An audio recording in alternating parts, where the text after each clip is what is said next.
আসসালামু আলাইকুম প্রিয় দর্শক। আমি গতকালকে বলেছিলাম পে স্কেল একটা সুখবর এবং আজকেও বলছি পে স্কেল সুখবর। কি জন্য বলছি? আজকে অলরেডি আপনারা সামাজিক যোগাযোগ মাধ্যম বা মেইন স্ট্রিম সংবাদ মাধ্যমে বর্তমান বাংলাদেশের মাননীয় প্রধান মন্ত্রীর অর্থমন্ত্রী যিনি আছেন আমির খসরু মাহমুদ চৌধুরী, অর্থাৎ অর্থমন্ত্রী, উনি একটা বিশেষ সাক্ষাৎকার দিয়েছেন। ওই সাক্ষাৎকারে আপনারা বিষয়টা স্পষ্ট হয়েছেন। পে স্কেল হবে এটা দৃঢ় প্রত্যয়ে উনি ব্যক্ত করেছেন। পে স্কেল হবে এটা আটকানোর ক্ষমতা কারণ নাই। কারণ একটাই, পে স্কেল হবে এই নির্দেশনা, অর্থাৎ পে স্কেলটা দেবে এই নির্দেশনা হলো জনাব তারেক রহমানের, বর্তমান বিএনপির চেয়ারপারসন এবং বর্তমান বাংলাদেশের সরকার প্রধান। জনাব তারেক রহমান নির্বাচনের আগে তার নির্বাচনী ইশতেহারে এবং বিভিন্ন সভা সমাবেশে তিনি বারবারই একটা কথা বলেছেন যে উনি ক্ষমতায় গেলে বা সরকার গঠন করতে পারলে অবশ্যই পে স্কেলকে বাস্তবায়ন করবেন।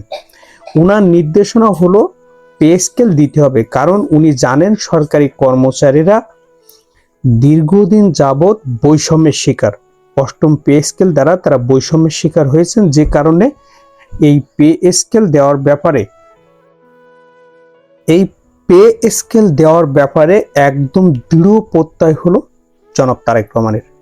যে কারণে যে যাই বলুক না কেন, পে স্কেল কেউ আটকাতে পারবে না। সেই কথাটাই ব্যক্ত করেছেন জনাব আমির খসরু মাহমুদ চৌধুরী, বর্তমান অর্থমন্ত্রী। উনি দৃঢ়ভাবে বলেছেন যে আগামী 2-1 মাসের ভিতরে তারা যে 1 জুলাই থেকে কার্যকর হওয়া পে স্কেল, নবম পে স্কেল, এটা বাস্তবায়ন হবে। এই বকেয়া বেতনটা হয়তো 2-1 মাস দেরি লাগবে, কারণ আপনারা একটা বিষয় জানেন যে গতকাল অর্থাৎ 15 জুলাই সচিব কমিটি তারা কিন্তু সভা মিটিংয়ে বসছিল। তারা কিছু কিছু বিষয় এখনো একটা জায়গায় চূড়ান্ত করতে পারেনি, যে সুপারিশটা, যে কারণে হয়তো কয়েকটা দিন অর্থাৎ কিছুদিন সময় লাগতে পারে প্রজ্ঞাপন জারি হতে।